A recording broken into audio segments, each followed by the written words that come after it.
Thank you, Paul, and thank you, Ami, Satish, and thank all of you for joining us, to Labasa, Nawalevu, for your presence. I see a lot of familiar faces.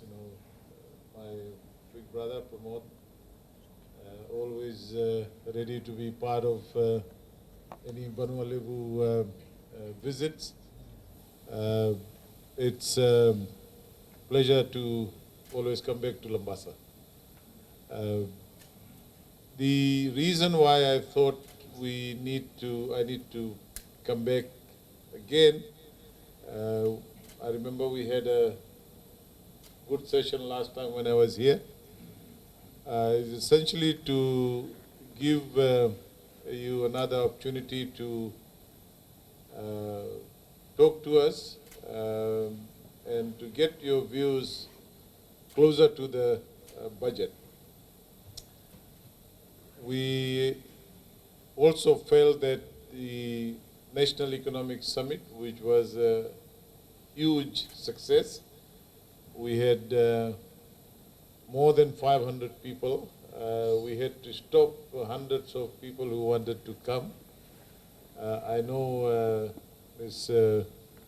Simmons was the representative from Labasa. Thank you for, and Paul. We also have, so the Economic Summit was part of our overall philosophy of the government, where our Prime Minister had indicated quite early that we would approach governance as a process of consultation, dialogue, and working together. And so we started by organizing a very successful summit. It was probably one of the most successful ones in the sense that I could see a sense of passion, a sense of freedom, confidence, and in some sense, a sense of exuberance in the people who were able to give us their ideas so freely. And we also recognize that there's so much wisdom and knowledge that resides outside of government, with people like yourselves who do work hard, who run their businesses, who provide, a lot of service, who do community work, and government's job is to make sure that we promote that, we work with them. A lot of the problems that we identify amongst our people can sometimes be very quickly resolved if the government is able to work with the communities and organizations. And so we have taken that philosophy, that view, in a very strong way. We also appointed a fiscal review committee, and Mr. Edwin Chand from Labasa was a member of that committee. And that committee is more technical in the sense that we look at the analysis, the data in terms of government revenue, government expenditure, tax policies. That report has come out. Let me start by giving you the good news. The good news is that the economy is on a very strong trajectory for growth. In fact, the Reserve Bank just recently revised the forecast from 6% to a conservative 8%. And we think that we could actually achieve a growth rate higher than the 8% that the Reserve Bank has now revised upwards. We have a very strong recovery in the tourism industry, very, very strong. In fact, it's almost 100% recovery. We see a very strong growth in our remittances. The banks are telling us that the loan approvals have been very good. close to almost $1 billion. There is a slight slowness in terms of some of the projects starting. There might be a little bit of wait and see. There would be some expectation in the budget, so people are holding back. The consumption, from remittances seem to be very strong. In the first quarter, we had more than $300 million. If we extrapolate that to 4 quarters, we could be looking at more than 1.2 or 1.3 billion dollars worth of remittances coming in. So, and on top of that, there seems to be a lot more interest from investors, some who were holding back, some big ones are coming on board, some big players, international investors, some announcements will be made soon. The BPO sector is showing signs of, so what we can see that in the last 5 months of the government, there seems to be a very strong sense of confidence building right across the different sectors of the economy and the international investors.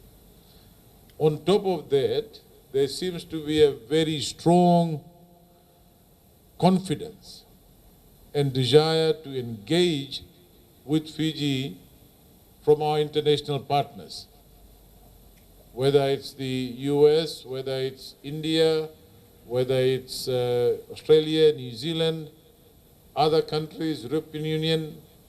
We opened a European Investment Bank's office in Suva.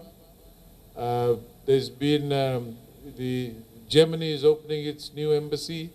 There's a lot more interest that we have seen in the last 5 months. My discussion and meetings with World Bank, IMF, Asian Development Bank recently, there seems to be a very strong sense of engagement from our international partners with the new government. And the Honorable Prime Minister has led Fiji in the last 5 months with a view that has created a very strong sense of cooperation and understanding regionally and internationally as well. Recently, the Prime Minister was in Papua New Guinea to attend the India-Pacific Summit. And in that summit, Indian government, the Prime Minister of India announced a 100-bed super specialty hospital, which will be given by India as a grant. Indian doctors, facilities would be running that hospital over a period of time, and that will provide not only avenues for specialty treatment like heart surgeries that we now have to send people overseas, but also bring in a lot of people from the Pacific, who are going out to India and other countries. So these are some of the positive things that we see. In addition to that, we've just come out of 2 very positive unifying events. The declaration of the Girmit Day holiday as historical, significant, first time ever in the history of this country. We are recognizing the descendants of the Girmitiers, commemorating our forefathers' struggle by having a national holiday. And we wanted to do it in a big way because and it was probably one of the most inclusive, well-participated event. Following that, we've just completed the restoration of the holiday to celebrate Ratu Selala Skuna, one of Fiji's great statesmen, visionary leader, which suggested, and the lessons that we can learn from these experiences is about shared leadership. We obviously want to build that cohesion. We have a coalition government. There are challenges, but this government is a very strong government. Coalition governments can be very good because it also brings us together and brings different points of views together. So as far as the government is concerned, we are very clear, focused. Of course, we are not going to get everything right 100% all the time. Governments do make mistakes, but we will be the first one to admit if there are mistakes. And we want to work with the people to do that. So this is the positive aspect of what I want to begin with. On the other hand, we have huge challenges as well. Because we have a level of debt that we have to contend with. It's there. We can argue and talk about why it happened. We've done that. That's sort of the past now. What we have in front of us, with us, is that problem.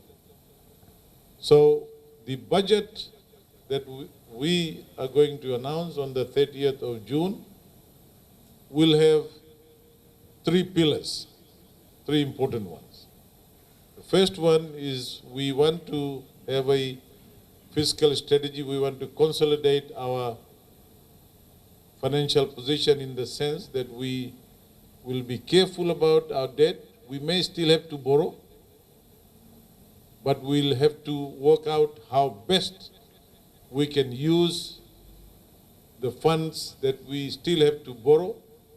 Second, we have to ensure that we collect enough revenue, because it's only when we collect enough revenue that we will be able to spend enough, that we will be able to address the huge challenge for our water sector. In fact, sewerage. Whether you look at Banuelevu, whether you look at Suba, in Suba we have water cuts every day. We sympathize with the people, we understand that. The Viria water project, which was started by the previous government, was a good project. We acknowledge that. Once that comes into operation, it will solve quite a bit, but the problem of old pipes, lack of investment will still be there. It will require a lot of funding to do that. Then we have this whole issue of roads, bridges, infrastructure that we feel needs additional funding, which may not have been handled in the way that it should have been. So we need to look at new sources of revenue so that we can spend more. Our health sector, and I said this before when I was in opposition, that one of the worst ever health services delivery in this country, in the history of this country, is what we have now. And we are addressing that. We've started addressing that, and one of the important things in the budget will be maintenance. On roads, we want to bring back PWD in a form, because rural roads, especially in Banuelevu and other parts of the country, are very important. They are a lifeblood, lifeline for economic activity that save towns and cities. We need to build that. We need to ensure that the transportation sector is made efficient. The buses can run properly and provide those services. So we are looking at how to rationalize, because when we came into government, FRA had almost used 100% of his budget in 6 months. We had to reallocate. We had to, and there is a slow process right now in terms of maintenance of some of the roads. And hopefully, so we will allocate significant funding in the budget as well to continue road repairs, road maintenance. As I said the last time when I was here, about the Vanuatu Tourism Development Project. That project is on track. We should be able to sign the agreement very soon. The decision is almost done, and that will be a significant project which will include the upgrade of Labasa Airport, Subsabu Airport, and hopefully by August, September, October, the implementation plan is ready.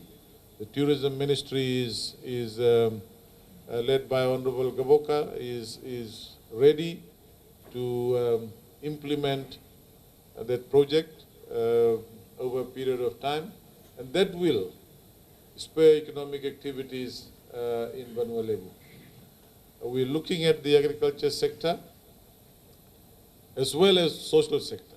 So all these rumors that was spread before the election, and some are continuing even now, that new government will take away people's social welfare, the students will have to start paying fees. Some older people in the West, came to me and said, there was a sense of anxiety amongst them, that no government is going to take away. In fact, if anything, we're going to improve on the social welfare. We're expecting, I can tell you, there will be some increase in the social welfare allowances. Because we feel that a lot of people are struggling. There is, coming out of COVID, loss of incomes, high cost of some of the items, externally driven. Government has to address it. And we did that. As soon as we came into government, first month, we identified $50 million that we felt would be wasted or was not a priority, and gave $200 each to every student from preschool right up to Form 7.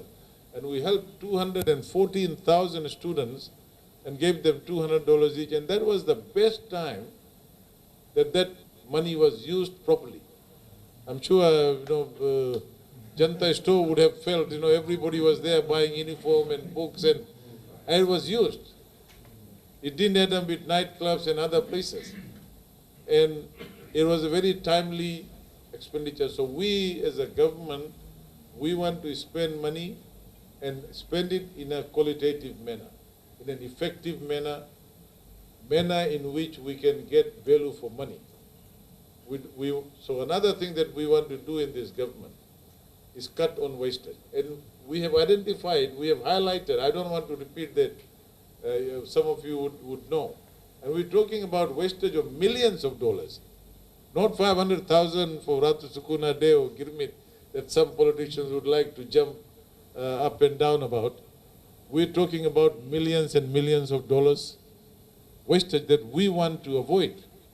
We have started, as a government, we have said that in the budget I will announce a reduction in the allowances for the Prime Minister, for all ministers, assistant ministers, members of parliament traveling, to give a signal that this is a government that wants to also cut on wastage. We want to put the money where it's needed.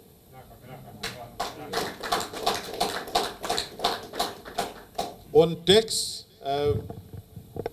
especially on VAT, again, some people said, oh, VAT has already been increased to 15. A lot of people don't know. From 2011, Kamal, to 2016, there was a single VAT rate of 15%. That was reduced in 2016 from 15 to 9%, again flat rate, one rate. And then 2-3 years ago, after COVID, we ended up with 3 rates. So now we have 0, we have 9, and we have 15. So 15, the rate, some, politicians outside were saying, oh, 15%, because the World Bank came up with a report and they laid down options. The Fiscal Review Committee is laying down options. So and I know the businesses have a lot of problems with these 3 rates. So what I can confirm to all of you today, and this is no secret, because we We also don't want to believe in secret, doing things secretively, quickly, without thinking. We want our people to understand. So I can tell you that we will do away with definitely not 3 rates in the next budget. It'll be either 1 or 2. We are looking at it. If we go for 1, then we have to ensure that those, see right now, if you look at 30% of the, if you take the poverty rate, and you add another 10 to 15% of people who are on the margins of the poverty. So if you take 24, you add another 15% of the people who are on the margins who could fall below or go up, then you're looking at 39% of the people who are vulnerable. So if you go put 0 VAT on basic food items, 39% would probably benefit most, but the other 61% are people who can afford but also benefit. Government would lose more revenue by having a 0 rated VAT on some items than if it had 1 rate. So we have a choice, and maybe some of you can give your views on it.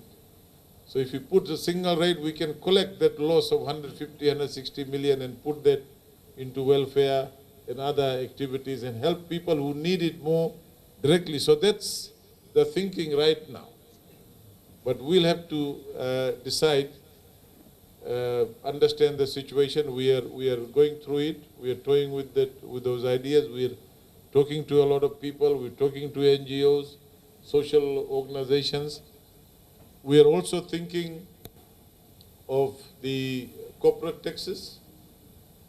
We think that, and a lot of the businesses that we have talked to, they feel that, a lot of the distortions in the tax system, if you remove some of those, they don't mind paying a slightly higher, company tax. These are options for us to look at revenue. And I would like to hear your views on some of these issues, because I'm laying the thinking that is going in the formulation of the budget at the moment. So thank you once again. I think I've covered generally what the thinking right now is, in terms of the budget and in terms of the discussion that has taken place from the summit to the Fiscal Review Committee to analysis by the World Bank to what we've had in the West in the last 3 or 4 days.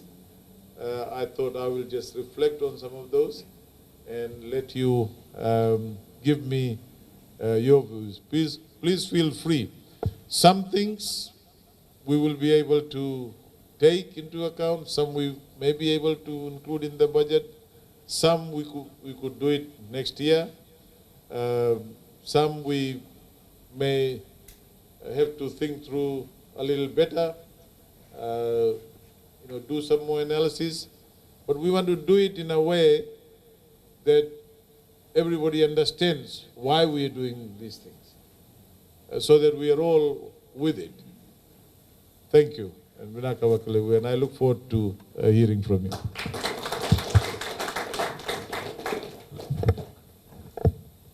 Thank you, Honourable Minister and Acting Prime Minister, for those words.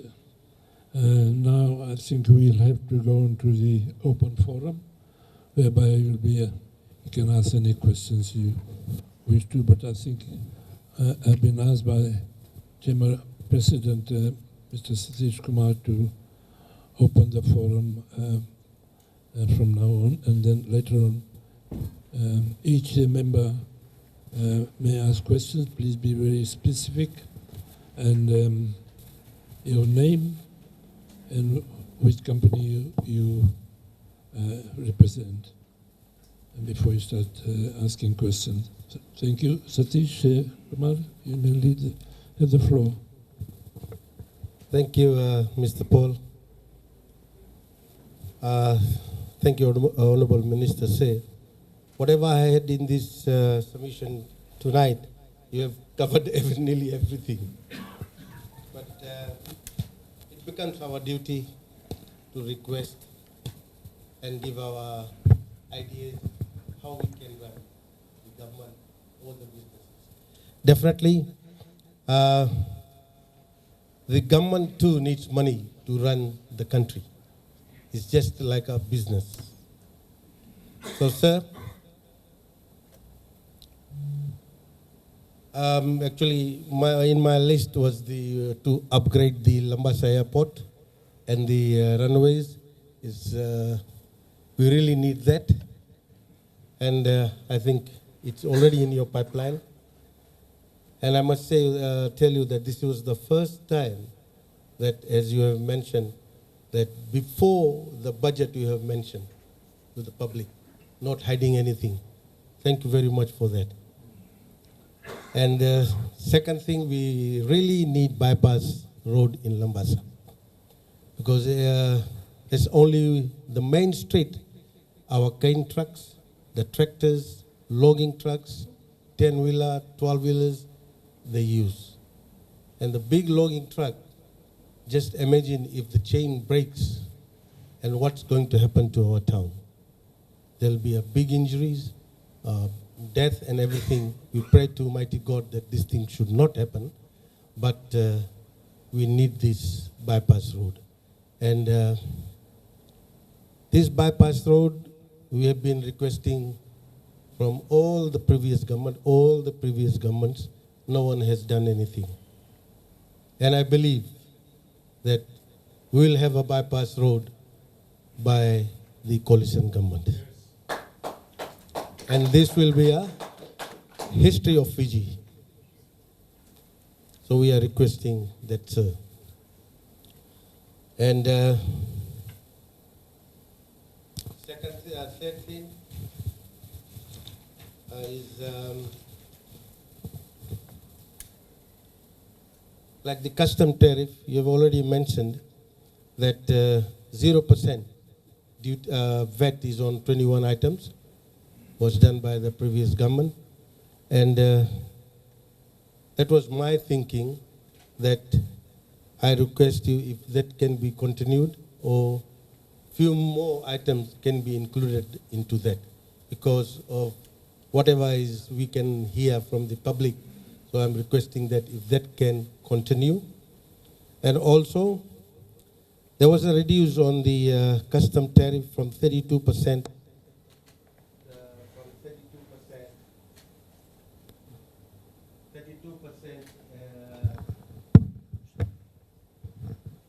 32% to 15 and 5%.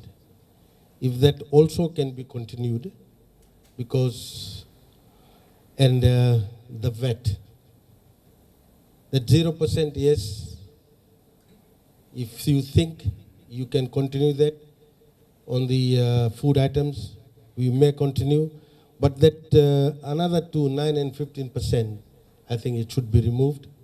We should go to one rate only. That becomes easy for the business community to present the VAT. And also, a lot of people don't know that most of the items now we are still paying 15%, almost 80%. All the fabrics, shoes, white goods, and electrical wares, they all are 15%. So it will not make any difference to the public. So, you know, we can have one rate, either 15% or 12.5%. That is our request.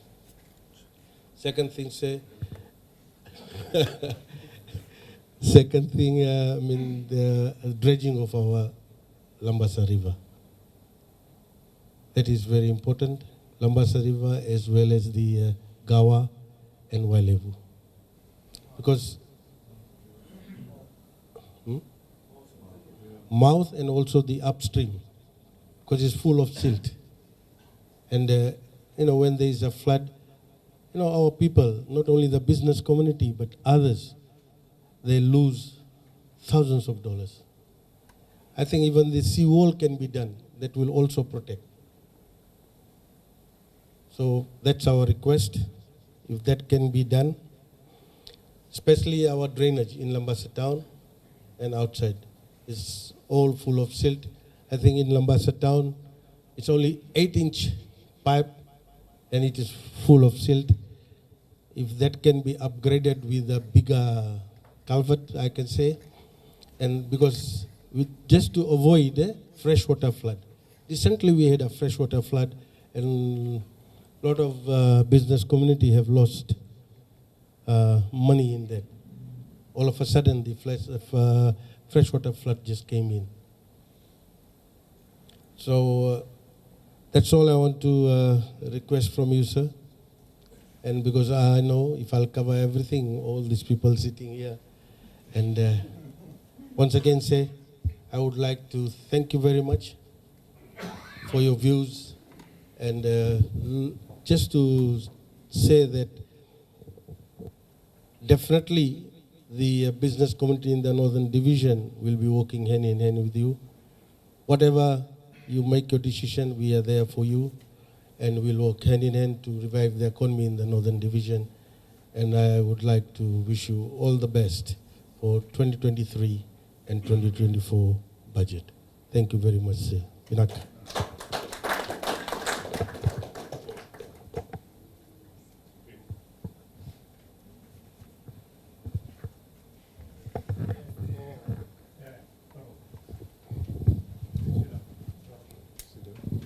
Thank you, Acting Prime Minister, Deputy Prime Minister, and Minister for Finance.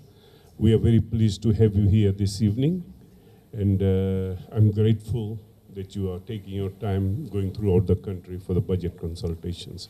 I've just got many things, but I myself will only just restrict myself to two. One is the bypass road that Mr. Satish has said. I have a opinion and a suggestion, like last time when we are going out campaigning, I drove you through the railway that is parallel to the main street. And I have gone there with the engineers from FRA, from FSC. It's very easy. We have got a rear service lane, train, FSC bridge, and on the other side some more road. And if you go to the old ANZ Bank and you look through from there right to the end, you will see almost right up to Nasiakula. So if this is developed, which already is a bypass road to many people who are just coming in and going out. I use, on busy days, I use this road. I just enter right the Yaka Street and come right up to the ANZ Bank. A little bit bumpy, but if that is improved, and then from there are 3 bridges that might need FSC bridges that might need some more infrastructure and development in that. That is number 1, Nasiakula Bridge. That is the old FSC bridge, Labasa old FSC bridge, and also the bridge at Bulawayo. If these 3 are fixed and the road is widened to 4-lane road only from Wailebu, Lajonia Junction, Wailebu Rice Mill to Total. That is one. And the other one from Labasa town, as soon as you go outside past the Labasa bridge, you will see on both sides we have FSC lane right up to Bulawayo. And if this is fixed up, we will have at a very, very less cost, not in millions, few millions only. This is one problem that we have, and my suggestion is that is very important because I have known, heard, and have been told that millions of dollars have already been spent to do a bypass road, a bridge from where the Fiji Football Association is in Korotari Road. They've already spent only surveying about $4 to $5 million. But the problem is our bottleneck will start at the Labasa Bridge. Majority population is this side, on the western side. Lesser on the eastern, yet the eastern side, any given time when you go past the Labasa Bridge, the queue will be right up to Bulawayo, most of the time, most if not all. So what I'm suggesting, Acting Prime Minister, is something which both of us have seen, and I believe it would be very good to perhaps instruct the FRA to go into it and see that. The second problem we have is Suasua flats, about 500 meters long from when you go to Labasa, to the Malau Road. As soon as you enter the Malau Road, there's about 500 to 700 meter long, a kilometer, 5.5 to 700. This road floods all the time. And whenever there is heavy rain, consistent heavy rain, at least 4 or 5 times a year, even more than that, it floods. So what actually happened, all the traffic from the eastern side, that's from Malau, Dongaloa, Langalanga, Wanikoro, Sangani, you go right up to Namuka, all those places, services are totally hindered.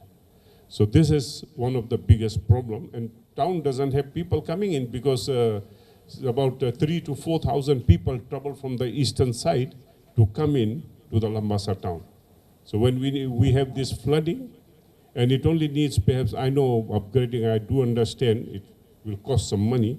The road is already tar sealed, but if the road is raised up about a meter or something higher, it will make a lot of difference. So these 2 points are very important. I know many of us are sitting here and everybody would have something, but these are very pertinent points. And the other thing that we have already made submission to your ministry and also to the Prime Minister is about the rural roads in the Northern Division. Majority of the roads, as you have said, the budget has gone out, but the roads are not very good. And I am a long run operator, and most of us, all bus operators, we face problem because we operate from rural and interior where the roads are really bad. And almost every day during rainy season, the buses either bog or go off the road. We have to hire a vehicle, we have to hire diggers or D4 something to pull the buses out. And it affects, like you said, we give a lifeline when there is a good road. So people have their market produce, their marine products. When they come to town, if the bus gets bogged, they lose. If all of those things, they perish. So what actually happens if the roads are good, then things will happen better. And one thing you rightly said, that there was a lot of misuse of fund. And I would directly say this, there needs to be an investigation in the Fiji Road Authority in Labasa. Because when we see roads, I myself have said somebody goes and grades a road, and then he's supposed to gravel the road, supposed to compact, it's not done. When we complain the road is bad, they said we just graded it, graveled it, and compacted it. The contractor is paid. And there is a lot of not only rumors, but people who have seen with their eyes, a lot of exchange of hands in envelopes, the FRA people. And I can say this with confidence.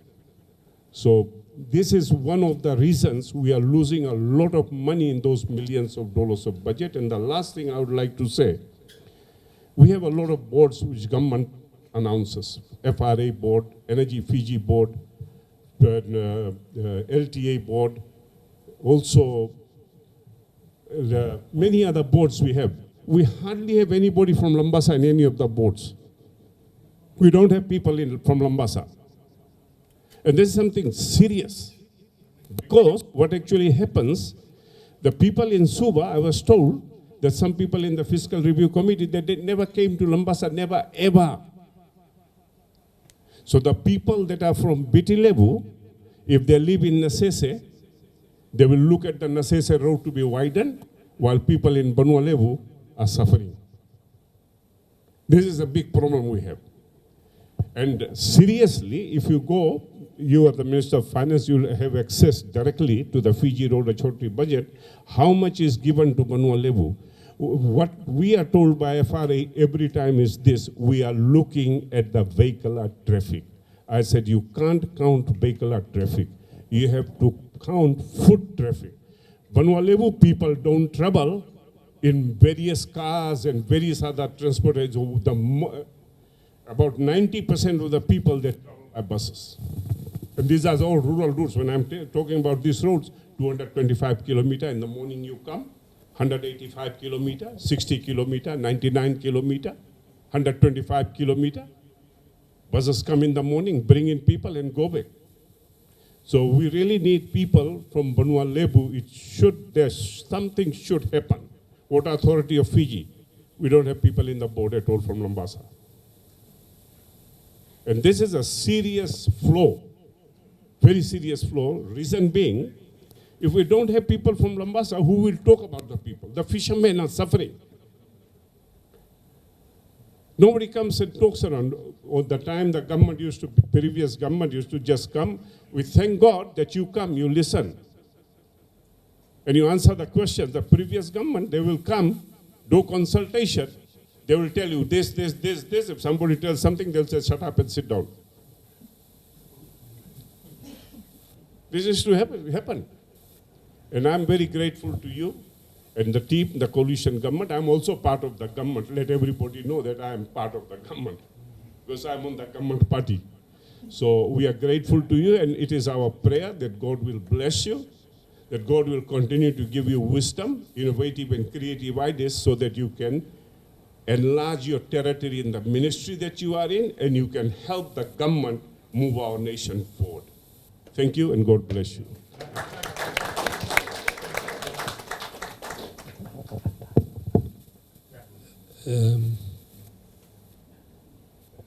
Amelia Simmons has raised her hand. So could you take the floor?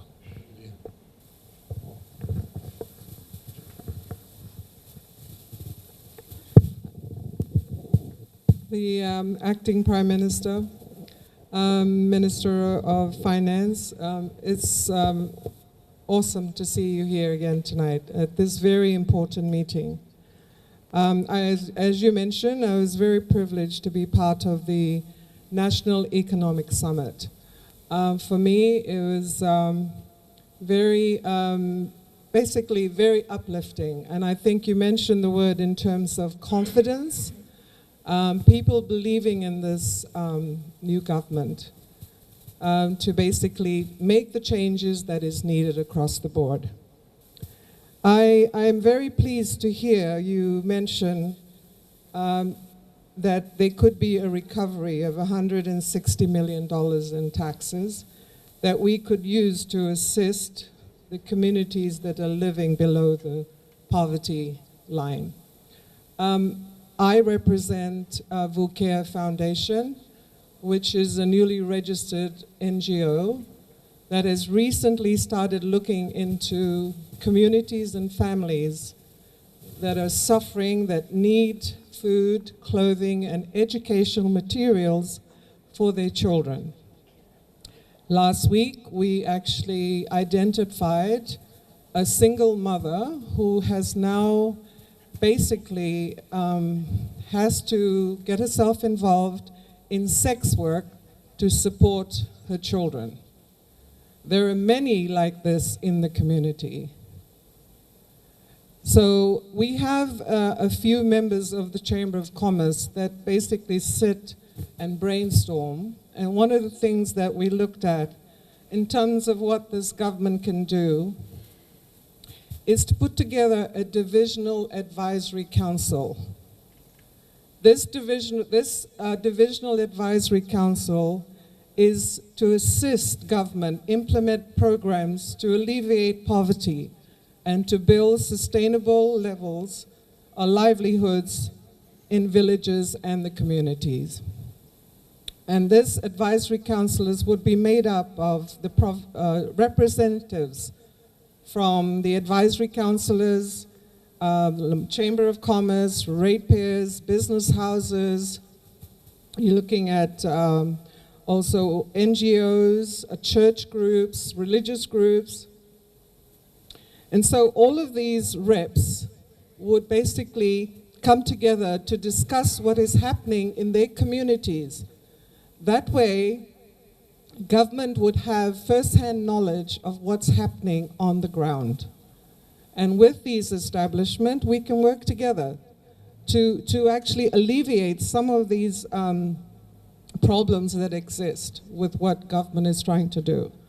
And so what we are hoping that you can take into consideration is to create these divisional advisory councils.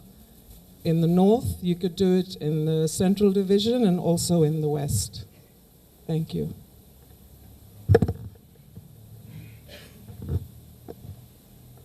Thank you. Next,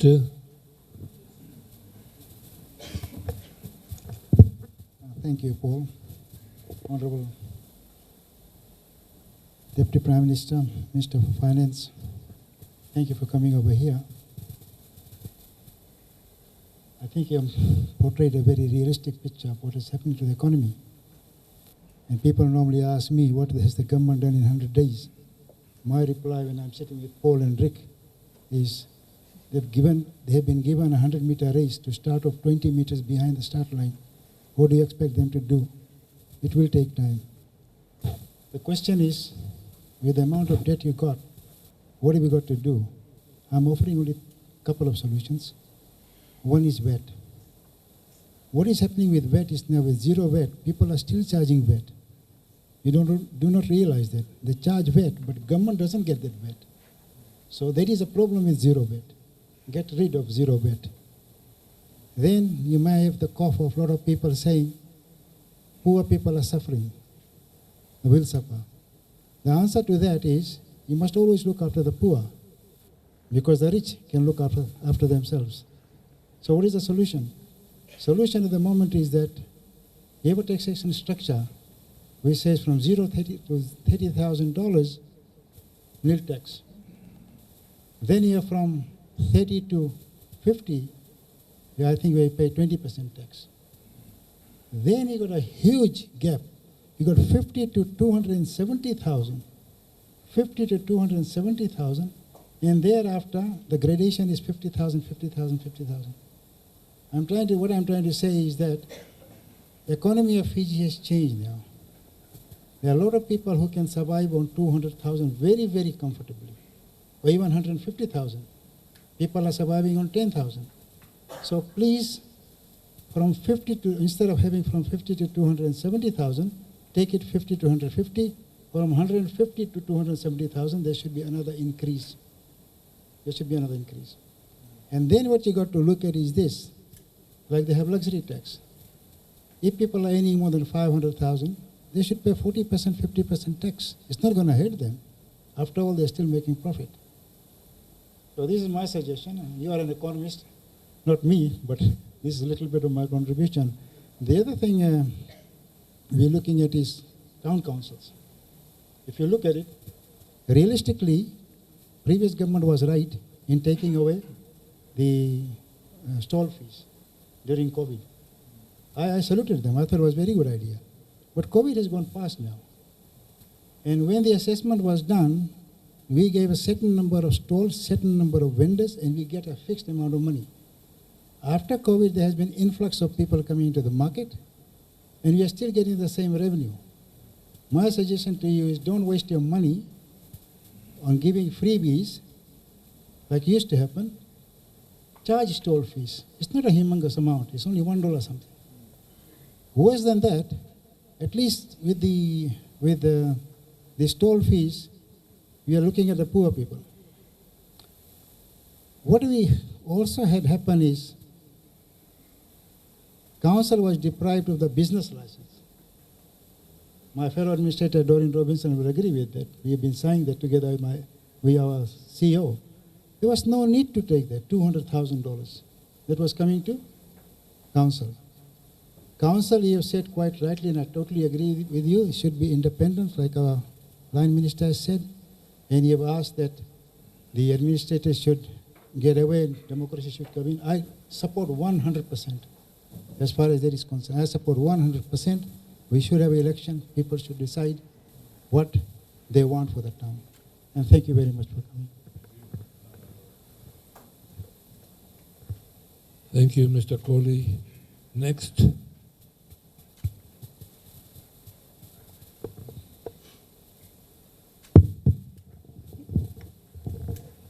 Thank you to the acting PM, Minister for Finance. I'm Vinesh Dayal with interest in the hospitality and restaurant business. And we have invested substantially into the vulnerable economy. and now in Indian Sugar. As we speak, I have a team finishing up a 72-bed hotel in Nandi, in Matintar, which we started at the peak of COVID. So that is the level of confidence in the economy, and we continue to do that. My contribution will be on a specific Labasa issue, then some important issues on the national level.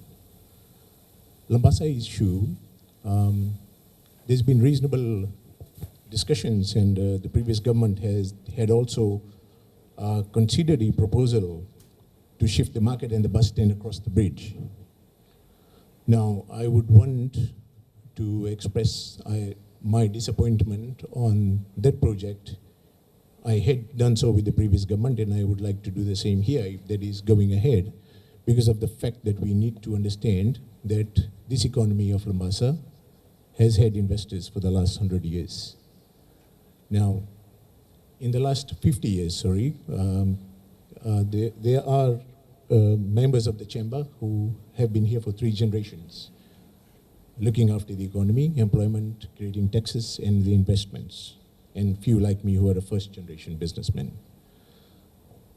Before we even consider the proposal to shift the market and bus stand, we get to consider infrastructure first. As Mr. Chand and the other members have said, I think the infrastructure should take priority when the town is ready in terms of more development, and there's a need for a change or relocation of the market and the bus stand. We should do that, because if we do that now, we will also be depriving our farmers and our fishermen who are using the riverbank to bring the produce from the outer islands, and they have easy access to the market. So I would like to request that the issue of the relocation of the market and the bus stand should be done with a lot of consultation, not as it was announced, and the previous Minister for Local Government had even gone on site and announced it in the papers without any consultation. So we should look at that, because priority must be infrastructure. When we are ready, 5 years, we definitely can do that. Second issue is the Labasa airport. I would like to ring a bell of caution to business community here in Labasa. I had expressed this last 10 years, and with the tourism project funding that is coming in, we have the Savu upgrade in place. Savu basically has most of the resorts where locals, they look after the expat and the rich tourism market. And the challenge Labasa will have is the day ATR 42 lands into Savu, we will start seeing a downturn in the economy of Labasa. Now we need to see then what is our insurance policy against that challenge that we're going to have. Because dignitaries, even ministers, and even our locals, they would love to go to Savu, spend a night, because they have what we don't have, the generic sea and sand and the attractions. And with the Naui Island coming up, an amazing project, and they are also doing block rooms. And with so much land around the Savu area, which is empty, which will immediately spring into a lot of developments, we need to look at an insurance policy to continue and mitigate any risk that ATR 42 landing into Savu will do for the local economy. And then that brings me to the issue of laying the tourism for foundation for tourism in this town. 12 years back,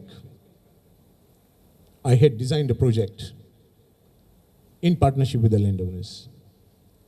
And the project was designed for E2K participation in business, shareholding, direct and indirect participation in the business, which would have laid the foundation for tourism. We need to do that.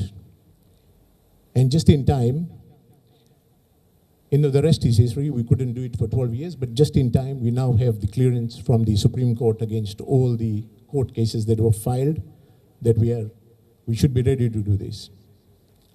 And I think it's timely for us that now that we finish up the Nandi project, we'll be finally designing the ecotourism project we had designed. What we designed 12 years back is still relevant in this town. It is still relevant in this town because the current government's vision for Itoke participation in business, the aspirations of our people to participate in the mainstream commercial sector to reduce the disparity in economic disparity in the nation. And it is just in time that we will do that. My request, a request I will make to the government. See, we've always been a nation divided by race, animosity, and fear. Landowners, tenants. We have done nothing much in the last 50 years to take control of this issue and create an environment for our Itoke to become partners, which we did 12 years back. I would say that the government of the day has got an opportunity to do what nobody has done. And that is, we must incentivize. We must look at incentivizing businesses that will support, incubate, finance, Itoke businesses. I'm not talking about food stalls and canteens or carts. I'm talking about mainstream businesses. Now, we can do a minimum of $10,000.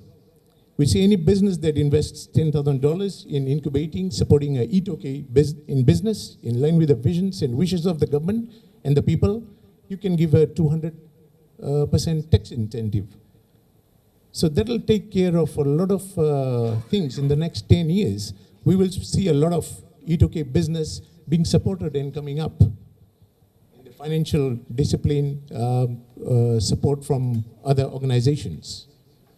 So if we could incentivize Itoke businesses, I will be there. I've done it 12 years back with the current vision. The current government's vision is something that I did with the TLTB and the landowners, which is really still relevant in the market. So that is my contribution.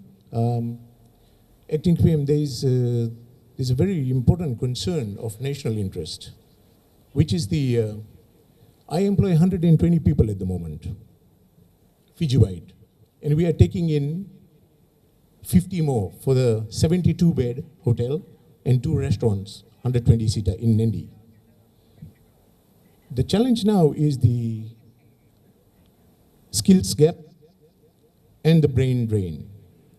That also has started to affect Labasa. Now, we all know our people are leaving for greener pastures, which is good. But how do we fill these gaps in? The people out of all the graduates that we have, we had in Labasa are all now moving out to Vitilevu. So it's a thing throughout the world. I was thinking how we could look at this. Now, I give you an example because I've just sent one of my sons to study abroad. And when I went to set him there, my priority for my son, being a businessman, is you're not going to work, but you will only study. Your break, you come back home to Fiji. But what I saw is something we can look at. He had three of his mates in a 4-bedroom campus. All had a bike. All, and I think our students in Fiji also do that. I think the hour of classes they spend in the lecture rooms and stuff is just 15 to 20 max. And the rest of the time is fun. How do we engage them to fill in this gap? How do we engage them to participate in the economic development? 19-year-olds are not kids anymore. But what we see is our parents from the rural community, they do day and night hard work just to pay for the accommodation and other expenses for children studying in Vitilevu and living in campuses. The tuition fine taken care of by government, But if we are able to redesign, if we are able to align our courses and studies to ensure that they participate in the economic activity, because there are a couple of things that will happen through that.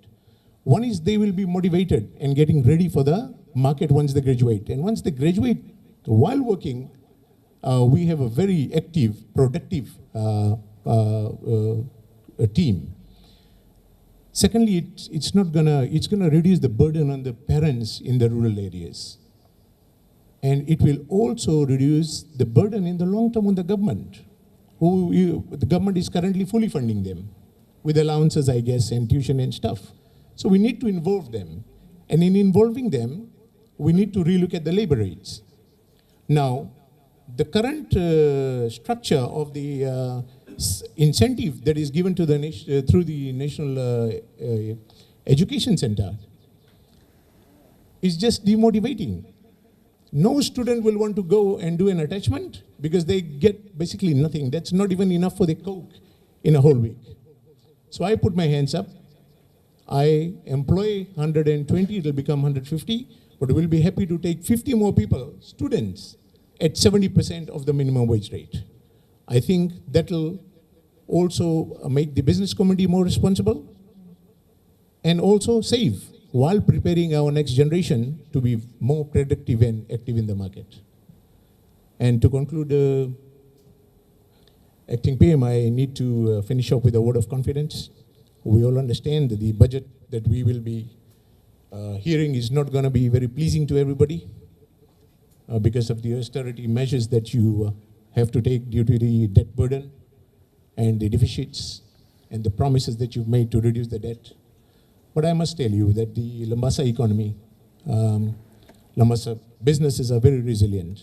We have seen coups, we have seen COVID. We'll walk with this, we'll walk through this with you together, and you have our full support. Thank you.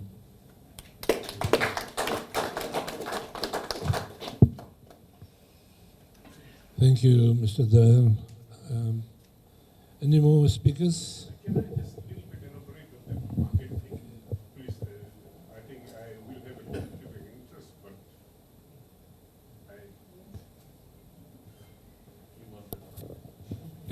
but Acting Prime Minister, what Mr. Dayal said about the market, in fact, the people from Labasa Bridge to this side are the main pioneers of investors in this town.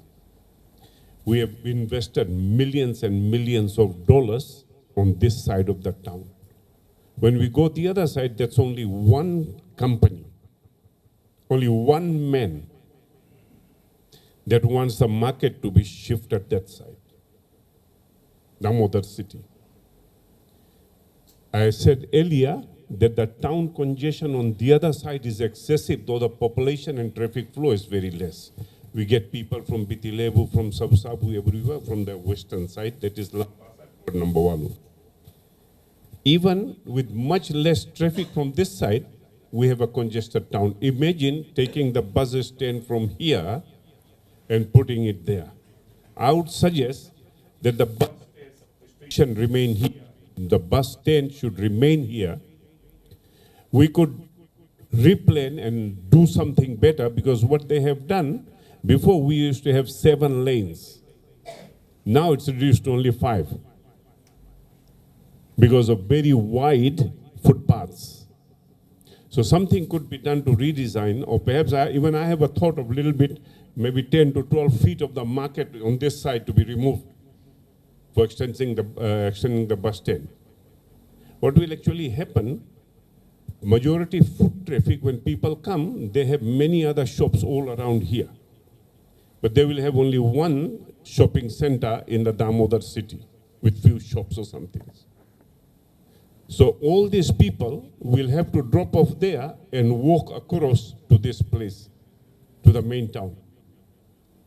But in the other way, the buses could leave here and go and just detour, pick the people from the other. We can have a dual market. There's no problem. This market should remain. This bus stand should be the original one. But we can have another one just like they used to have in Raiwanga.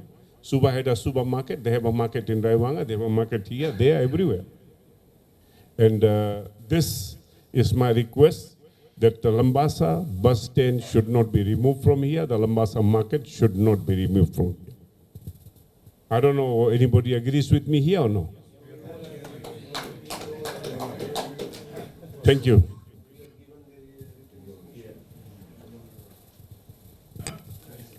Thank you, Mr.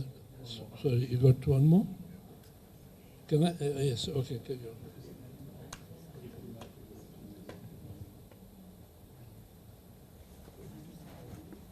Acting Chair, and this also is of national interest. With the liquidity in the market and the easy access to finance over the last so many years, there's a bubble that has formed in the real estate market. Government has to regulate that.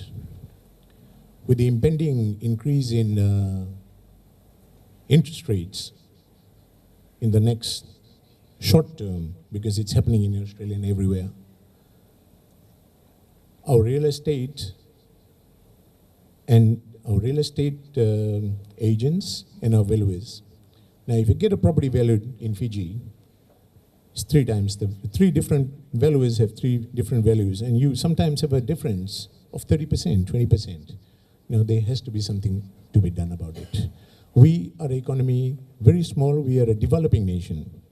Now, compare the prices of houses in Sydney to the income. Fair enough, and they got a proper regulation of how the pricing is done.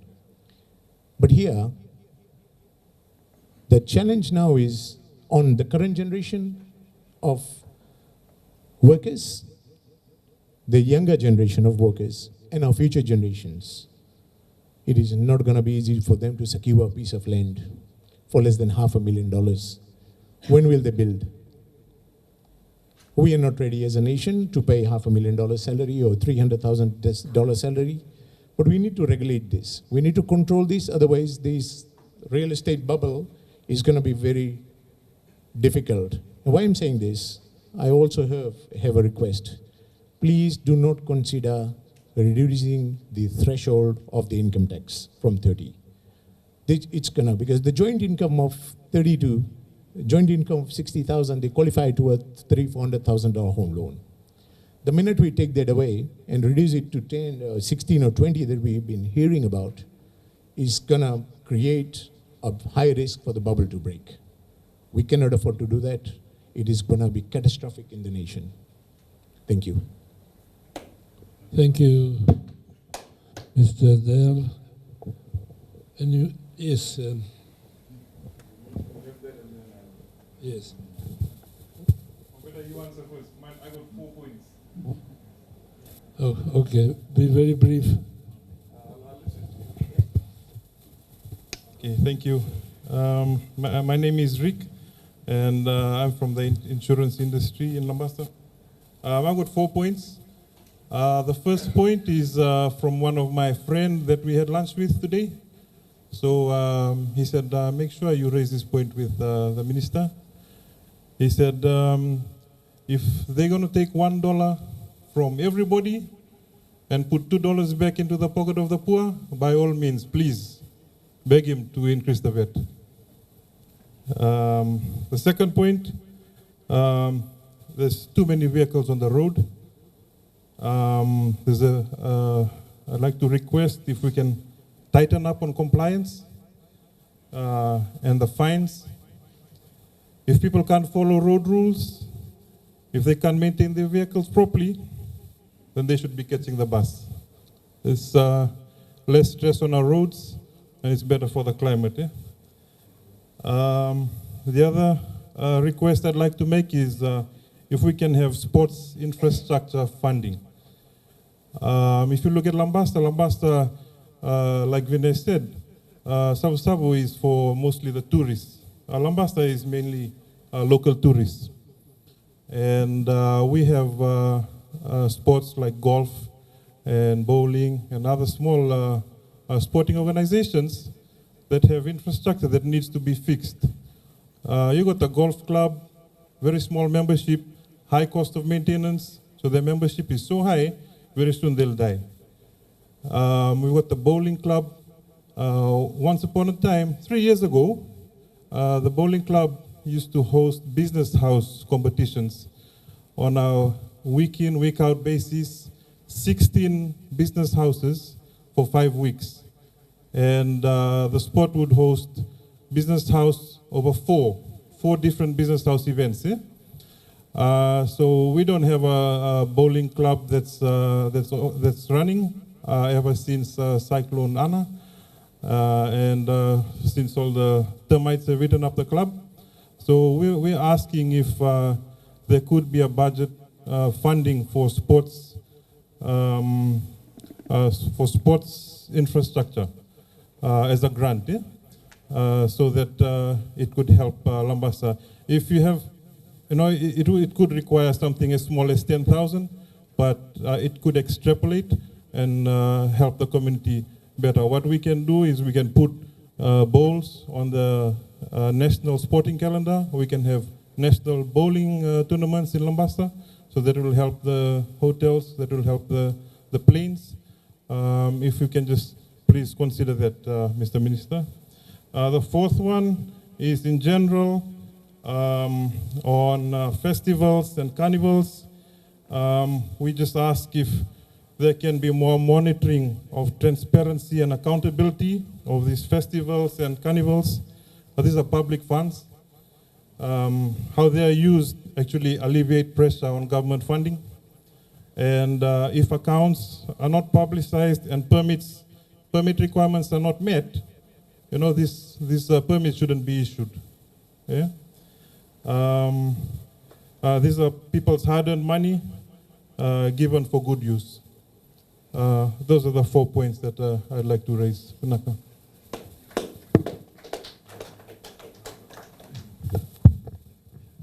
Well, first of all, let me reiterate what I said earlier, and sort of confirms my very strong view and the view of the government that there is so much wisdom, there is so much knowledge, there is so much experience, there is so much that our people, our institutions, our communities can share, in terms of ideas. And what I've heard so far, from all of you, and I'm glad this is being live streamed, that a lot of people would have heard what some of you said. And I just want to express my thanks and gratitude, because really there's some fantastic presentations and ideas from all of you. I think it's very important, as I said, one of my friends said to me, you've been a professor of economics, you don't need to consult, I said, that would be the biggest mistake. The moment you begin to feel that you know everything and that you can deal with everything, that's when you make big mistakes. And my own personal, professional training is about listening. We always have to listen to our students, what they tell you, apart from the teaching. And so I'm very happy with the issues that have been raised, and some very thoughtful, very clear exposition of ideas and reasoning behind some of the, and very balanced, I must say. This idea of a bypass road, Mr. Chand, I think some very practical suggestions. I'm sure Mr. Gounder was making the note. And I think we should ask FRA to look at that possibility. We'll do that from our side as well. Dredging, I don't know when it was done last. Why, we need to look at the causes for all these flooding, more frequent flooding. And with small amounts of rain, you could have flash flooding. Rural roads, as I said, we are looking at FRA there will be significant funding allocation to FRA, but we are also looking at bringing back PWD as a transitional step towards making sure that the rural roads receive greater attention. We've had lots of stories about Cane Access Road. The partnership that existed before was broken. There is no link. We are bringing back elected growers councillors, as we will bring elected town and city councillors, so that there is an interface between the ratepayers, the concerns of the ratepayers, as you said quite rightly, discussions with the ratepayers before decisions are made about whether to move the market or not. And I think listening to people who matter in those particular areas is very important, and we will definitely do that as a government. The very important point you raised, let me begin with Simmons, about NGOs. In fact, today, this morning, before coming to Labasa, I launched the National Action Plan for preventing, violence against women. And, the economic cost of violence against women and girls, conservative estimate that I pointed out today is about $300 million. But it could be hundreds of millions of dollars more indirectly, the issues. And what we believe very strongly in this government is that we must engage with the NGOs. We must support them. We must provide, wherever possible, adequate resources, because these are groups, these are organizations that have a very clear understanding. They know very clearly what is the situation on the ground. And we want to build that partnership. And I want to thank you for working towards that idea of divisional advisory councils. In fact, one of the things that we want to do within the Ministry of Finance, Kamal is here, this is part of our strategic planning unit, is to have a monitoring and implementation strategy. Because part of the problem sometimes is not the money. I mean, when you move around the country and you look at how little it is required to fix a health center, paint it, make it look better, ensure that the tiles are not broken, the window is working, the toilets are, it doesn't require a lot of money. The money was there. It's just that the process, the implementation of some of those things to improve facilities was not there. So working with bodies, NGOs, and people, like Chamber of Commerce, having committees to advise, to monitor, can provide government with a lot of feedback and eyes and ears on the ground to cut on wastages. And if you don't monitor, in the end, if you find, it's like, Govind Park in Bar, it's like the Lotoka swimming pool, it's like the FNU campus in Labasa. If we had a better partnership, if we had better monitoring, better consultation with the people, for whom these services were being built for, things might have been different. So I take that as a very strong view, and we want to work with a lot of the NGOs and communities. On the issue of Vinesh, I think that's a very good point, and you're absolutely right. We had a fantastic discussion. One of the thematic groups at the National Economic Summit was how to enhance, indigenous participation in business. And this idea of joint venture, this idea of, looking at incentivizing, I think, those are very good points. We will definitely take that into account. We need to understand better how we can engage. And as you said quite rightly, there is this huge potential to do that. And we want to, as a government, encourage joint ventures, more indigenous participation in business, and working together, because part of the idea of building shared leadership and shared prosperity is working together in business. So thank you for that point.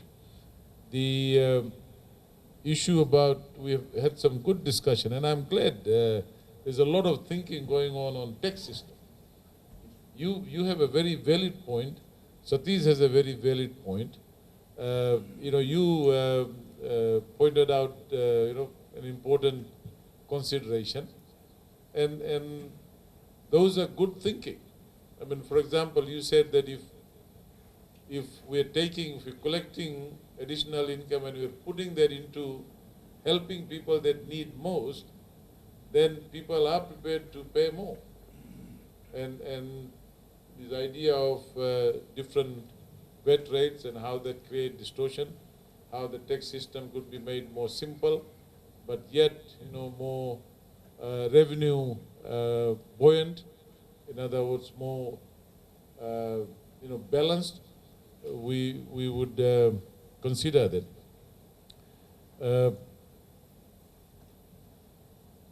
Boards, Mr. Chand, I think that's a valid point. We sometimes forget that. I think there are a number of issues when it comes to appointments. We don't get it all the time right. And I think as a government we will need to do more to look at how we can increase the women's participation in the boards, regional representation, ethnic representation. These are important considerations in a developing country, in a multiracial country, in a multi-ethnic society. But this idea of a regional representation and why Banwalebu should have some representation in some key boards is a valid point, one that we will need to take into account. The big challenge that Vinesh pointed out, and I didn't raise that, I did raise that in a number of forums in the West, is the challenge for skills. Unfortunately, we were losing people over the years, but we are also training enough, to replace them. We had the apprenticeship scheme, we had all these technical vocational programs in schools, which was running very well, which was feeding people to go into the next, there's a pathway to go to FIT, FNTC, to get stage 1 and stage 2 after you've completed stage 3 and 4 at the school. Now all those were closed and a new idea of technical colleges was set up.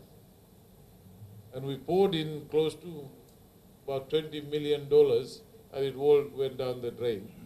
So what the government has decided to do now is we have, as a government, decided that we will support new institutions, polytechs, to build capacity to provide short-term competency-based training. I mean, people are finding it difficult to get painters, get tile layers.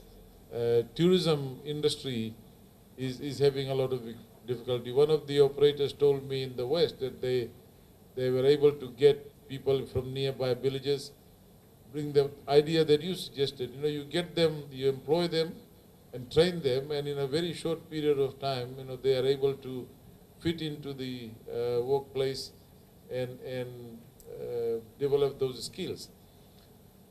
That is not going to solve all the problem. There are employers who are asking us to ease off the immigration processes. That is another thing that we want to do, is to make immigration department more efficient. There will be some allocation, and once we do that, we expect them to become more efficient. The government has recently decided that all those former Fiji citizens, whether you are registered in the Bolanika Umbula, or whether you are a descendant of the Kirbitia or any other community, you are outside of Fiji, you had left, you are on a different country's passport. Right now, if you want to come back, you have to have a permit, you get for 3 months. We have decided that you don't need that. Anytime you want to come back, we are also looking at changing the law. There was a stupid law about, you have to spend 15 years to be able to get citizenship. No country in the world, I think, requires, behind investors who want to come, there are families, there are children, and some of them want to stay here. So we need to review that. Thank you, those points about sporting facilities. And you're right, I mean, people just don't, life is not just about,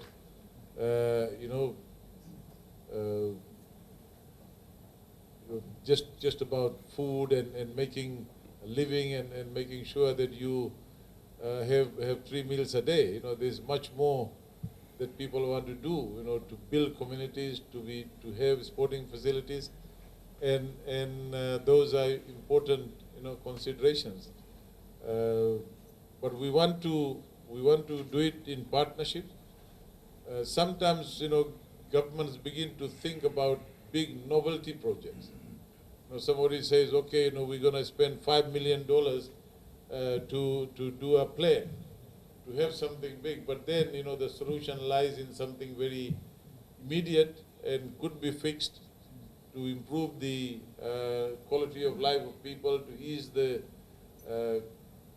burden on businesses by doing these things quickly. I mean, we went to the Keti market last time.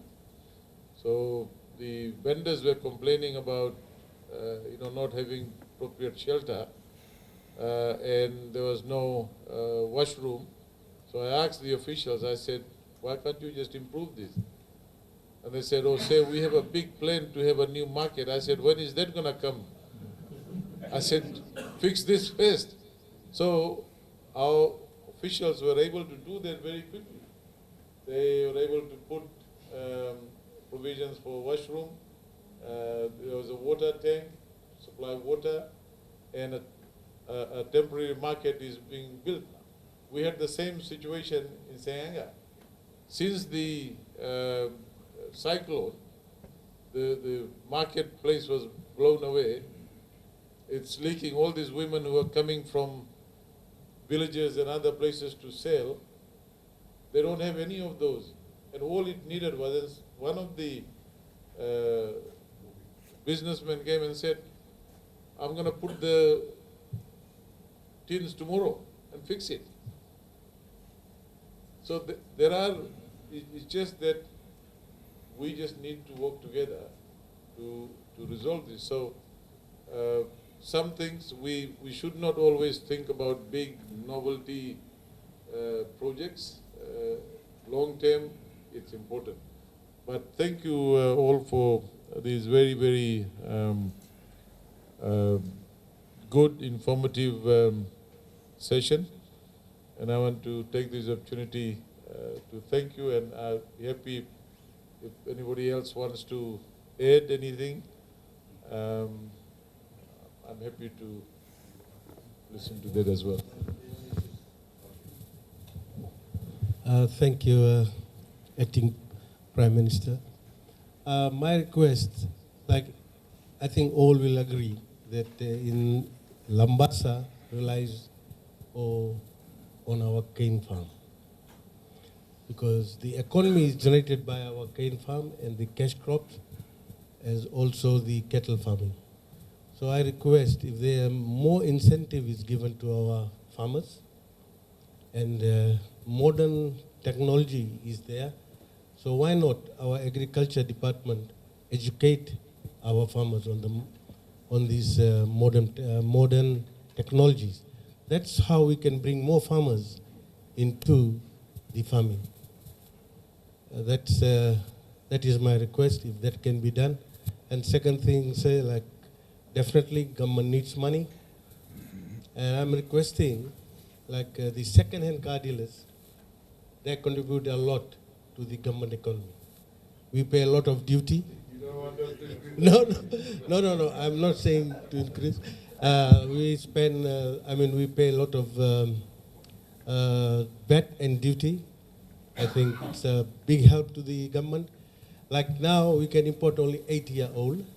I'm requesting if we can go up to 10 years, where before we used to bring 3 cars. Where we used to bring 3 cars, and we have to bring 1 car for that same price. So our foreign also goes out. So if that is done, definitely that will help your issue. You'll be making more money. And as well as you will be able to see, as my brother has said, you will be able to see good vehicles on the road. So that is my request, if that can be done. Thank you, sir. Thank you. We have Labasa, would you like to say? Thank you. Thank you. Welcome to Labasa, Deputy PM and Mr. Finance. Just 3 points. First one is we have a lot of assets, like wastage you were mentioning before. Overlau has a depot there, Maritime Islands, Kandabu, Lakemba. All these things are still there, still in place, but they don't have any machinery or that to repair their roads. They have to wait for it to come from Suba, and they send it over. That takes a long time, even if in disaster time that happened. Yeah, because I rang one of my friends and he said that they had to bring it from Wala to come and repair the roads in Overlau. That's a long journey. It's a waste of government money just maintaining all those things and paying a watchman to look on it every day. Second one is I'm not sure about the teacher volunteer scheme that the previous government initiated. We were sending our retired teachers to Pacific Islands. They tried to imitate what America did, but America was not sending their best. They were sending their for life experience and like an intern for them. Then they go back, and then they go and teach and do whatever they do. But we were sending our most experienced teachers, one who have 25, 30 years experience, to the other Pacific Islands, and they benefited from that. While we graduates coming from USP FNU, these people are still children themselves, and we throw him into the classroom, and 30, 40 students are there. And he himself or herself is still a child. How can they manage? How do they know how to control the students? They don't have any kind of experience. These things should be reversed. Maintain the teachers up to 60, now that the government has done it. But send out new grads to Pacific Islands. Let them get life experience and teaching experience from there. Then before these retired 60-year-old teachers retire, then you bring them in and they can mentor them again for a couple of years. That's my second point. The third one is more to my heart, is the word cane. It's the cane access road committees should be brought back so they can take ownership of the roads that are in the rural areas of cane farming. Before they used to put a levy on them, and there was a committee, and they ran the road committees, and it was well maintained throughout the year. And there are also people living along those roads. They can be levied too, so they can contribute to the upkeep of the road. Third one is I've experienced that it takes about 1 to 5 years to acquire a transformer from EFL. Even though they paid their deposit, This delay is expensive for investors. I'm sure Mr. Sen, Amrit Sen, experienced that one too, and I too have heard about that. It takes 1 to 5 years. Lucky if you get it in 1 year, you might get it in the next 5 years. Why is this happening? It's delaying, and it's money for the investor that's coming in to try to start up a new business. This should not be happening because EFL doesn't manufacture it. They just have to order anywhere in the world. They can get that thing done. And very reasonable cost. Thank you very much, sir. Thank you. Probably I'm the last one to make some comment this evening. If there is anyone before me? Yes? Okay. Yes.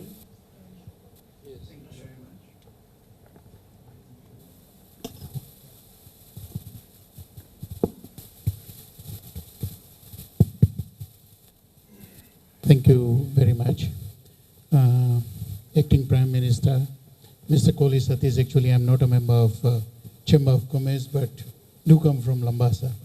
Continuously I've been following two things and actually liaising with the Fiji roads on two things. One is, I think you have talked about bypass road. The other one is a dredging. And through Kamal, there is one site that we had identified, and this is where EFL is. EFL and South Pacific Fertilizer Yard. The shortest distance for you to make a bridge across, and the shortest distance if you could do a dredging. If we do a dredging over there, you'll be able to get the barge. You'll be able to get your groceries. You'll be able to get your cargoes. So that is something, in fact, I spoke to Taniala today, again, from FRA, whether we can look at and reopen that discussion. I think they are doing a feasibility through Korotari Road to Siberia and coming back to FSC. So something that I just wanted to highlight it to you. Thank you. Next, Mr. Thank you, Mr. Paul. I shall welcome the Deputy Prime Minister, Acting Prime Minister of Fiji. My name is Subrel, and I'm looking after a business for migrations in Labasa. I'm a farmer from Vunika. Most of the concerns have been raised. I will be a bit particular and take my small time for it. Sir, I just want to ask you, students that had gone through TELS and toppers, and those students who wishes to go enhancing the education abroad. Currently, we have sent students, and they're finding some problems. I had, during the campaign, the coalition team did mention that the loans would be waived. However, I think the decisions are still pending. Currently, the students' parents are asked to get to bondship done. Currently now, I have heard today that they have to pay 20% upfront before they can leave the country. I think my humble request is, why we deprive our own children enhancing academic upgrade overseas, whilst we do not have that standards in Fiji? I would request if you could look into it. And I agree with 2 bond ships. They can go in and then pay back, if that could be afforded. In that, I have found that this airfares, we have some partnership with Global Flights. I have plugged a student for Melbourne, Nandi, for $650. But to connect the child from Labasa to Nandi, I had to pay extra $310. How do that benefits the nation? Looking at our own children going for a better course, We are trying to develop them, enhance them for academic upgrade. If it's a business or other things, I would not mind. But here, the policy has changed where you can only carry cabin bag with a special rate, which is again a bottleneck. That if you carry a 30 kg bag from Labasa, I had to pay $310 extra, where I paid $960 for a child to travel from Labasa, Nandi, Melbourne. If that could be taken in local flights, still the planes are coming with less people. When we go for booking, they say there isn't any place left. We are asked to pay the peak price. Why can't we locals, when we travel local, there's a standard rate for all traveling in that plane. There is no executive seating. There's all seats are, same as the front seat and the last seat. So there's no executive treatment on the local flights. I would appreciate if the coalition government takes these measures to correct the hardship of our people. As a farmer, I'm basically telling the House what sugar industry brings back to the community. If only the crushing season starts, you can see the town shining. Do you agree? Yeah. Every businessman waits the crushing season. Right?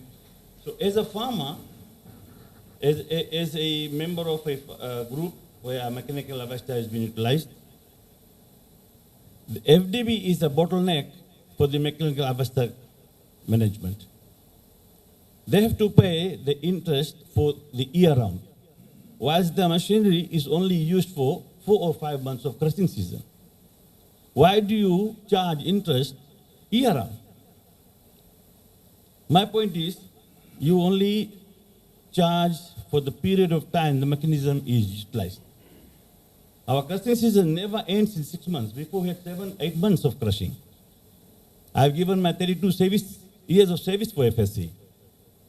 But looking at the current pace of the crop, we only have, say, 4.5 months to 5 months of crushing season. And then our mechanical harvester management has to pay year-round interest. And they will never be able to complete in a 5-year period time of their agreements. They may go for probably 7 years or 8 years. And looking at the current pace of the crop decline, each mechanical harvester cannot harvest 10,000 tons of cane. A mechanical harvester is viable to harvest 10,000 plus tons of cane per season. But now we can't do that. That's one. Second is when Labasa had said on the cane access, before each sector was getting the gravel from the own entity, from the area or the creeks nearby. Now the contractors are being hired by FSC, and they have the stations low, far away from the, for example, a contractor is given job in Bude South sector. His yard is somewhere in Wailebu. So he will always charge extra to cart that gravel to the sector upgrading. So we would like the government of the day to work with the Vanua people, the Matangalis, to help us generate a friendly relation with them to get or extract the gravel within the entity for the sector developments. That will help the sugar industry. As Mr. Chan has said, I would always put my suggestion that 30% of each board members should come from Labasa, based on the merit basis. In sugar industry, we would appreciate if each sector gets a approval of getting one farmer into the board so that he represents the sector, or the mill, sorry. At least 3 people from the mills represents in the board so that he will be the eyes and ears of these farmers to the board. At the moment, we have hands-on people who may have or may not have the expertise of sugar industry. looking at my board chairman, I'm not negative to him. He is professional, he's very highly academic personal, but he's not a farmer. He may not have worked in a farm, but he's sitting there to make decision of all the poor farmers of the country. We need people who are farmers, who owns the land, who owns the farmership, knows the hardship of the farming. So they can go and be eyes and ears of all farmers of their district. As my brother has said about sports creation, I am looking at the disaster management. When cyclones effects come, I manage to accommodate Malau, Vo, and Mali Island people, and nearby island people to come and have their vacation during the cyclone effect, the floodings. My school is affected. I already have an allocation of 4 classroom building, which is idle, for a community center, so that we can accommodate them on need basis. And also assist the NGOs if they need for any workshops, any assistance they want to go for giving the education line. This is what I've thought of giving, and most of the things are covered. The one thing for FSC, cane planting.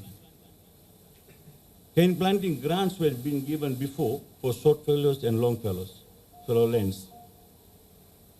May I explain what long fallow is? Long fallow is a land that is being idle for long and then cultivated to sugarcane farming. And a shortfall farming is a farm that you are looking after. You just cultivate, you plow the land the next season and then plant again. That's a short period of planting of cane. We were putting a lot of grants for a short fallow. That should not be given for some time as a farmer. We should concentrate on long fallow lands which has been idle before they are producing cane. Due to the expiry of land in year 2000, since until now, majority of the lands are idle. We can have a feasible study around each cane belt area so that we get the land back to boost the crop that we require. We also should know that 2.4 million tons of cane is break-even on operational cost of Fiji Corporation. But we are below that now. We may reach this year as 1.75 million tons of cane, which is again below the cross-even of operational cost. And largely, we need to eliminate the cost of the corporate. We are not treating the fine tuners of the mill workers of the pay that they are requiring to get. Those seasonal workers, they wait for 6 months home and they come to work. Last 3 weeks, they were being told to come to work, then announced the mill is delayed, no pay has been given to them. They are the same people who are going to run the mill. So what do you expect out of them? Will be they loyal? Will they be honest to their workplace? Because those management or team leaders, line managers are paid in a higher package. But they make a decision to extend in the factory. Now we all know this climate change, we have heavy rainfalls now. We already suggested that this mill should start maybe another week or so, or 15th of June, but they didn't agree. They started the mill, and the mill is now stop-start. They won't make sugar. All that cane will be crushed for this period. I can guarantee you that all gold is going for molasses. Very little sugar will be extracted from that. Whose loss is that, sir? And who makes this decision? There are some failures in the organization. You need to plant your own person in each mill to rectify what is happening inside. The board members will not. They will be there. They will only sit down in the board, hear and deliver. But you need to plant your own people who can be your eyes and ears in the mill. What is happening in the mill? Lastly, sir, my brother Raj is here. I must put a reminder to the House, a reminder to the coalition government, that the cane growth fund before in 80s or maybe 70s, all the fund that was collected, it was totally from the farmers. And a little grant was given by the government then. It's all farmers' money. Now we look at the interest rate of getting money from the fund authority. It's farmers' money. I would suggest if there is a need for a farmer who qualifies for a loan, he wants to take a upfront loan, they should be exempt of 3 years. And should he or she fail to pay within the 3-year period, then the interest should apply. Where is the incentive of the money that we have put in? That was our sweat money. Can we go back to the history? You will get the information. I'm not trying to blame any party. That was my last concern, sir. And again, we would like to thank you, thank the coalition government. Please honor the campaign promises that could enhance more support to you and the coalition government. Thank you. Thank you, Sibrel Haji. We have one more, very quickly, because I think we're running out of time.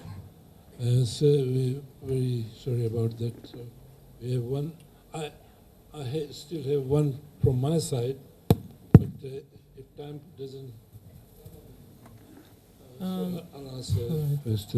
Honourable Minister of Finance, I shall be very brief. Tonight we talked about business, we talked about progress, and we talked about prosperity, which is perfectly fine and understandable. That's what we're all here for. My plea to you is if you could please sufficiently empower the Ministry of Environment to make sure that whatever decisions we make are fair and just to our future generations. Thank you. Thank you. See, we have run out of time. Okay, one more there. Sir, just to make my submission short. While listening to Mr. Pramod's submission, 2 questions coming to my mind. One is why he's talking about the congestion from the east, from the north, coming to Labasa. 2 questions come into my mind. Why and who are these people coming to Labasa? And why are they coming? I believe, sir, that 90% of these people coming to Labasa, they are from rural areas. They are farmers. I believe we should look at both ways. The congestion of our roads in Labasa and also the market. I think most of these Yangona farmers are from rural areas, from the interior of Mboa, from the interior of the Kaunrapi. They come and sell their Yangona in the Labasa market. And there is less space there in the Labasa market. And we can prove that if we go there tomorrow. There's less space for them to come and sell their produce. That's my only submission, sir. If the government could provide provision for those farmers who are coming to Labasa, 90% of them are rural farmers from the Kaunrove and from Mboa. Thank you, sir.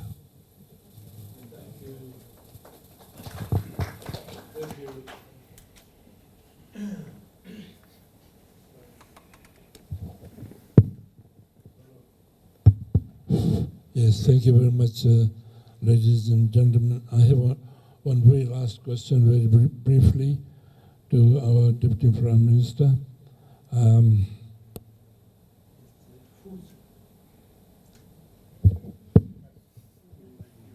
Is the food security in Fiji, farming, agriculture? We have talked about bridges and the roads, but we must understand our graduates coming out from agriculture school. Where do they go? They are handed out certificates. They are graduates. But after graduating, what do they do? We have to give them what they are expert in. So my plea to the government is not only distributing freebies and machineries. That's nothing that I see. Is these graduates that are there need work? How do they get the work? I very firmly believe that government must put infrastructure in place. Government has to support these graduates to come out and do their part. Number one, government should open up more lanes and get soil doctor or the scientists to be able to identify which type of produce can be grown in that particular area. Secondly, we have seasonal fruits and vegetables. Why can't government put in some funds for summer house, what you call it, the greenhouse, and have these produce products available throughout the year? That's my very small question. Maybe the minister can take this into consideration that the government has to put in. We are talking about inclusivity. We need support from both ends, from the government and from the populace, from the people of this country. Thank you.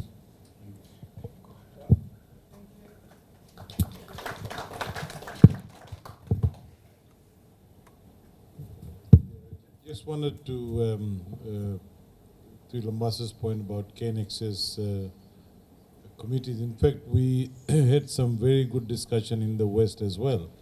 And you are absolutely right. The system that was there was working very well. And it didn't lead to wastage. There was a systematic, program to keep updating and keep the maintenance, up to date, even in the non-harvesting season, because a lot of people live in those areas who are not necessarily cane farmers, as you said quite rightly. So we've had some very good discussion with the Sugarcane Growers Fund, the Sugarcane Growers Council, Ministry of Sugar, and what I've said to them that they need to go back, build this partnership, but go back and look at how effectively those funds can be utilized. So there is a systematic program to keep the roads, in order, so that in the non-harvesting season as well, there's a lot of economic activity, not just sugar, that takes place around those areas. So thank you for raising that. We've noted, Subrel, a lot of the issues that you've raised. Some can be explained, some perhaps was part of the COVID measure, things that Fiji Airways did. So we are working through some of those, and I'm sure they're reviewing some of those measures that were implemented during COVID. Some have lived on, but I think you're right, some of those need to be reviewed and reassessed as to the necessity of that continuing or otherwise. So we take note of that. On environment, on agriculture, we've had a lot of things about land leases, and as Vinesh pointed out earlier, we need to work with the landowners. We need to look at joint ventures. We need more dialogue, because I think the economy, the sugar industry, especially in Sayanga areas and others, is dependent on the availability of land. and security of tenure for farmers is very important. So we've had some very good discussion, and today before I left Suba, I also spoke to the Minister for Youth Affairs. He will be in Labasa next week. I think he will be meeting some of the farmers and also the landowners. And part of our government strategy is to establish that dialogue, that understanding, and we can find good, amicable long-term solutions to our land lease problem as well, because sugarcane farming and other farming is critically dependent on land leases, and a lot of you have raised those issues. Paul, I think you also talked about it in the last forum that we had here. So once again, I want to just say Big Vinaka Vaklevu, Labasa, to you and to everyone else for making up your time. And I think we've had a very constructive set of contributions, and I'm sure a lot of people beyond this room would have listened to your contributions through the live stream, and there are some very, very valuable suggestions, and some of it we will take into account. We may not be able to do everything that you suggested, but we want to set a path so that things that we are not able to consider in this budget, we could lay it out for the next budget or the one thereafter. Thank you. Nakawakalevu.